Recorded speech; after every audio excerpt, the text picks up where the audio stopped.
What's going on there, guys?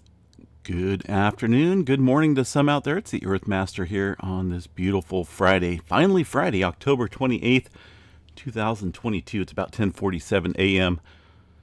California time here, and the latest quake shows a 2.1 earthquake here, striking on the globe. Let's see exactly where this is at. 2.1 in the France area, just coming in. It looks like about 0 kilometers deep so far. I don't believe these have been reviewed yet. Either way, the latest earthquake there on the map, 2.1 there in France. West Coast activity, what do we got going on? Let's go ahead and check out the latest activity up here in the Pacific Northwest. A lot of quarry blast up here on the map today throughout Oregon and Washington. These are going to be these little triangle, diamond, actually not triangle, diamond shaped symbols here on the map. Now that's a little odd. 1.2 explosion 2 kilometers east of Cascadia, Oregon. Cascadia keeps coming up. I keep hearing a lot about the Cascadia and throughout news articles and whatnot. I don't know, is that a sign of things to come? Cascadia subduction zone? Possibly. Either way, a little explosion up there in the mountains. Look like they're doing a few quarry blasts throughout the area of the Pacific Northwest. No major movement noted up there today as far as earthquake activity goes. We did have this 3.7 coming in yesterday. It looks like we're literally within 5 minutes of it dropping off the 24-hour map, but we haven't seen any further activity ramping up here in Northern California aside from that one yesterday. Pretty spotty as we go throughout the rest of the center portion of the state. Still seeing a little bit of buildup here around the this little fault system right here. Let's see if I can get this. Wow, I've never even heard of that one. It is right up against the Calaveras fault and the San Andreas fault. This is a little separate fault here. What is that? Sabe? Never heard of this one. Kind of odd. I know there's quite a few fault systems throughout the state here, and a lot more than what's showing up here on this map, but I've honestly never heard of this one here. A little bitty fault system. Either way, it's showing some activity today. A 3.0 and a couple ones as well, just outside of the Hollister area. Hollister, of course, sits very close, or if not right smack dab on the Calaveras fault zone. A little bit further south along the creeping segment of the San Andreas fault here. We're still seeing some creep along this fault system. But overall, seismic activity has definitely been noticeably increasing in that area over the last 7 days or so, including that 5.1 up north along the Calaveras fault zone here, just outside of San Jose. But definitely a pretty good swath of area of interest right here, right up against the San Andreas fault over the last week. Definitely numbers picking up there in that specific area of the state. Further down south, Parkfield section of the San Andreas fault looks pretty quiet for now. Southern, well, we can't skip over here. Mammoth Lakes did see some movement yesterday, and also it looks like it has continued a little bit overnight. About 27 earthquakes just outside the Mammoth Lakes area in Long Valley Super Volcano. Let's see what we got. Looks like the majority of this is some microquake activity. 2.8 there yesterday, the largest so far in that sequence of earthquakes. Nothing within the last hour, but a little bit of swarming kicking up there. Definitely keep an eye on that. Ridgecrest area all kind of toning down. Notice there's not a whole lot of earthquake activity up here across the Ridgecrest region right now. And the Garlock Fault Shear Zone, a little on the quiet side today. The Southern California area, specifically down south, a little bit of swarming off of the Elsinore Fault System. This area has been relatively quiet in past days. Pretty lengthy fault system, also kind of dangerous down there.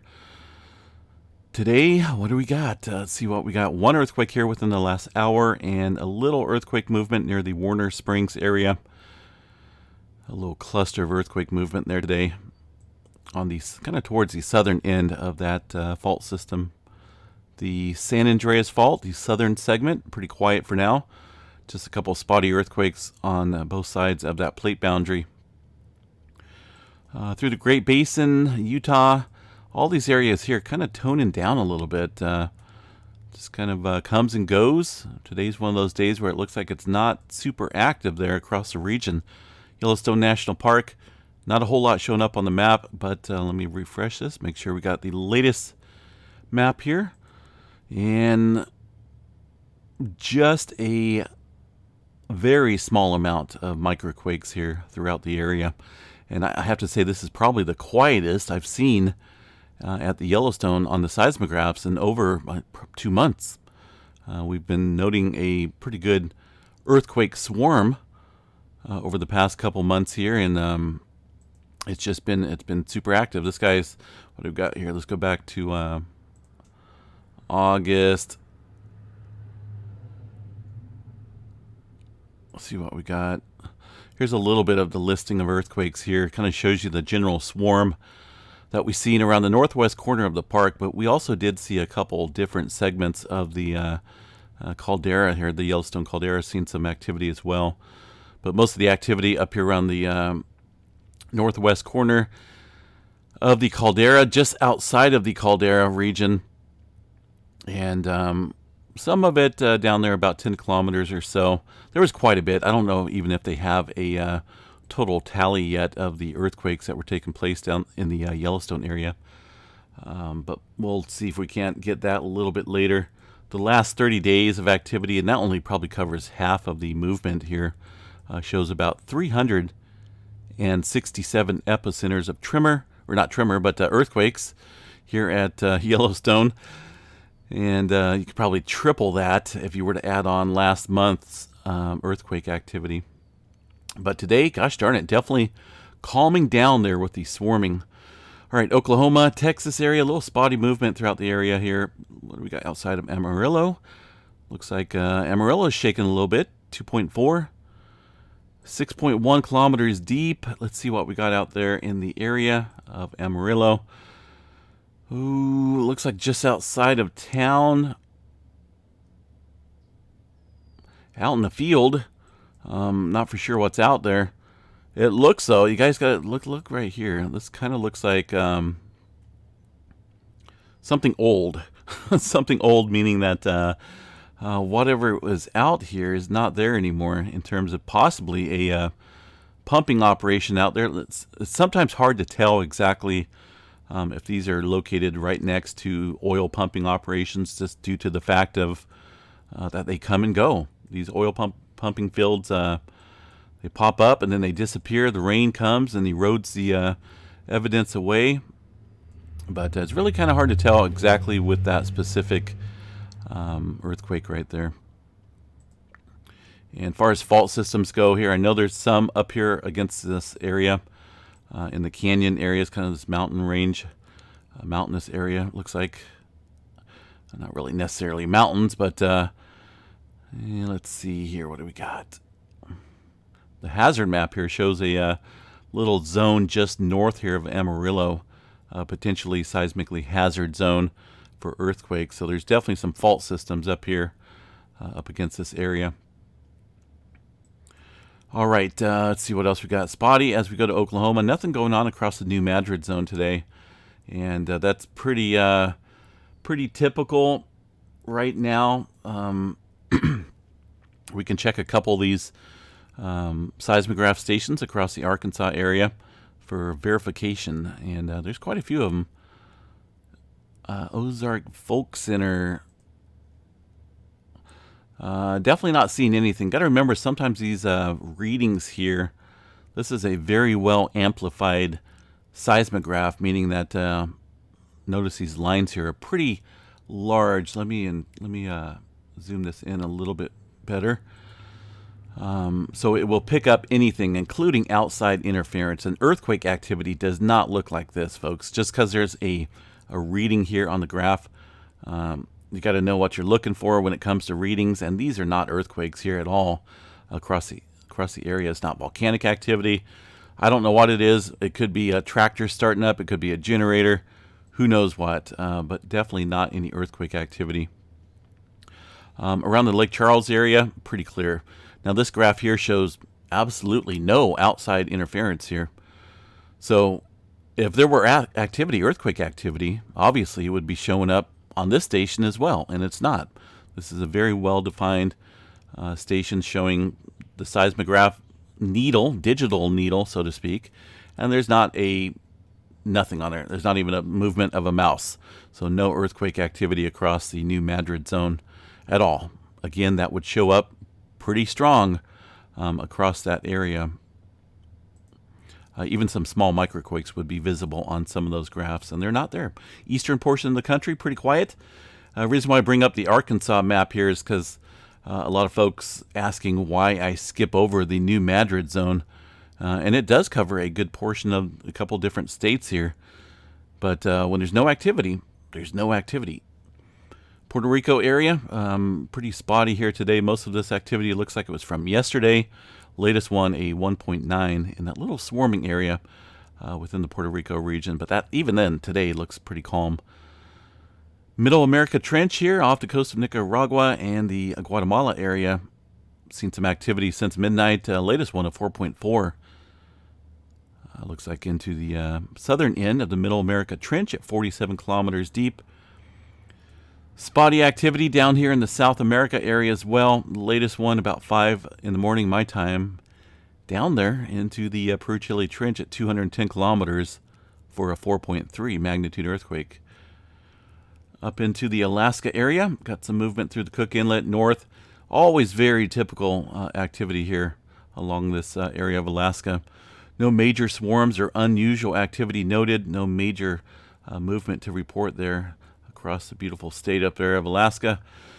Now, Hawaii starting to kick up a little bit again around the Pahala area. And we also had, this one came in yesterday, 3.0, right smack dab at the crater here of Kilauea Volcano.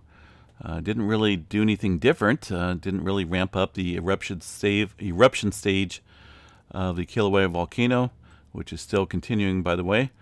And no other visible or unusual activity since that 3.0.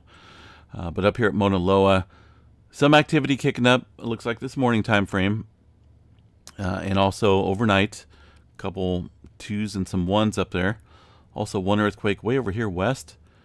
Looks like that one coming in about 2 o'clock my time in an odd area. And that's about it as far as the westward portion of Hawaii goes. And we're going to give a quick glance at the Hawaiian Volcano Observatory map here. Double check, make sure everything's good to go in there. Actually, it doesn't even look like they've updated it yet. That one is still from yesterday. So we'll have to check back. We'll have to check back a little bit later. Probably just probably updating it as we speak. All right, let's see what we got. Western Pacific here. Not a whole lot of renewed activity here around the Kuril-Kamchatka Trench. We did have one more earthquake here. It looks like 4 o'clock my time here into the Russia area, 322 kilometers deep. Super deep earthquake in this area. Of course, looking at the regional info here, it is in a zone that does see quite a bit of deep activity historically across the region here of the trenches, the Japan Trench and the Kuril-Kamchatka Trench. All right, let's see what else we have here. Mongolia, it looks like, had a 4.4. That one coming in yesterday about 8 o'clock my time.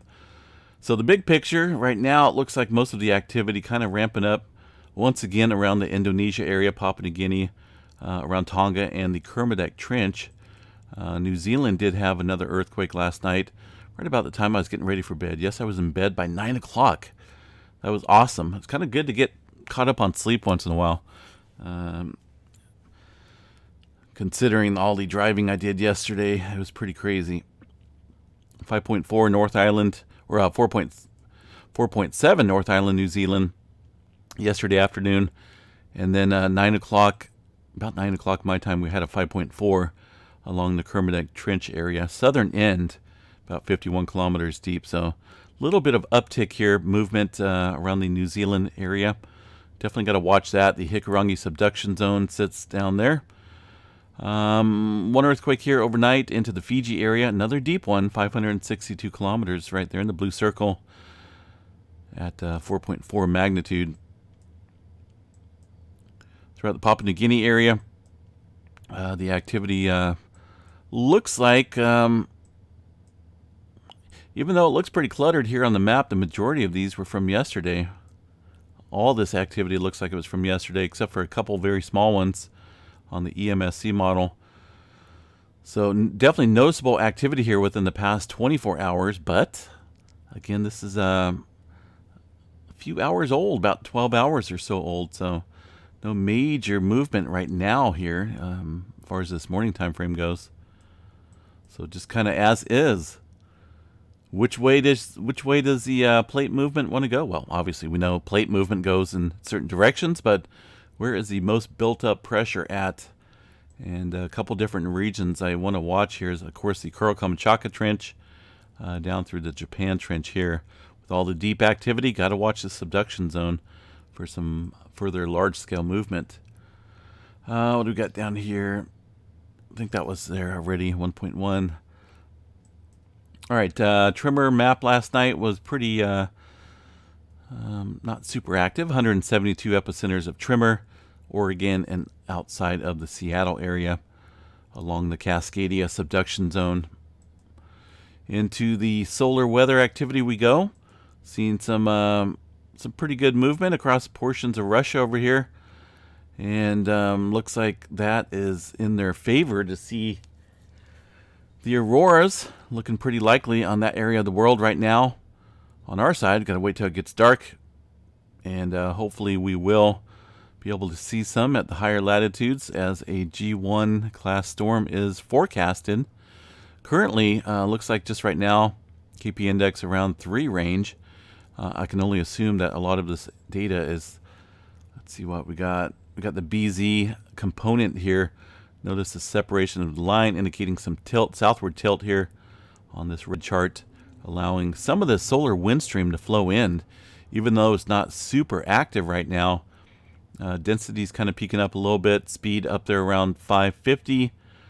I think we're just kind of getting a glancing blow currently, but the interplanetary magnetic field, the BZ component there, is allowing a lot of this wind stream to flow in.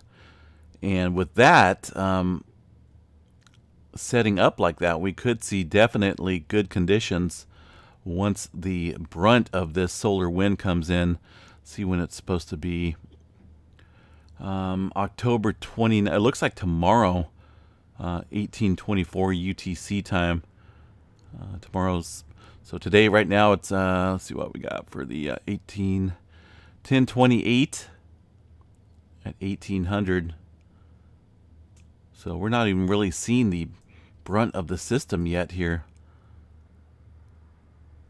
So that could make it a little bit more stronger far as this far as currently the setup we see right now with the BZ component tilting south. All right, let's see what these guys are saying. Actually, this is from a couple days ago. No new updates from solarham.net. And solar flare activity looks pretty minimal. We're not seeing a whole lot of activity ramping up here currently. And these sunspots, let's see what we got. 3133, 3131. Looking, well, from last night, they don't look too much, it doesn't look like too much has changed in the magnetic structure of these sunspots. Unfortunately, they are turning towards the Earth here, but nothing changing far as their magnetic fields go. 35% chance of a C flare, only a 5% chance for an M flare. Coronal hole activity, the happy phase is kind of going away. Definitely going away here on the sun. That coronal hole activity will be reaching us, like I said, sometime probably tomorrow, early morning. It may even be tonight. We'll see. And what's left here is a whole lot of nothingness as far as coronal hole activity goes. one down south, maybe one. It's kind of hard to tell over here. But our happy face is now gone. We'll see what this looks like on Halloween. Maybe it's going to turn into a frightening sun face once again. It's pretty cool last year, seeing that little spooky face on the sun. All right, guys, I am going to jump off of here. Got a busy day, Friday. Always busy, it seems like, on a Friday. And we'll be off here on the side a little bit, kind of monitoring everything. And we'll definitely jump in if anything changes out here as far as the data goes. See, there's some of that activity. Look at all that movement there into New Zealand. There's a lot being picked up there that the USGS is not reporting. And those are a bunch of 4s. And some deep activity there as well. But notice also here around the Indonesia area where we did see all the activity yesterday, there's still quite a bit of movement here, including some 4s. And what's going on with the USGS? They're not up to date. Maybe they took a 3-day weekend. Who knows? But their computer systems, their preliminary earthquake data systems should be putting out earthquake activity. So that's why I keep this up here on the globe, so we can obviously see more than just the USGS. And by the way, a lot of activity here listed on the map here in New Zealand is from the GeoNet servers, which is also added here onto the globe. So we got EMSC, GeoNet, and the USGS, all a combination of some great earthquake data, some quicker than others, but hey, that's why there's options, correct? All right, guys, I'm going to bounce out of here. Have a good day. We'll chat you guys a little bit later tonight for the Friday night update. Let's see if we can't get Missy Mimis to step in. Have a good day. Peace out.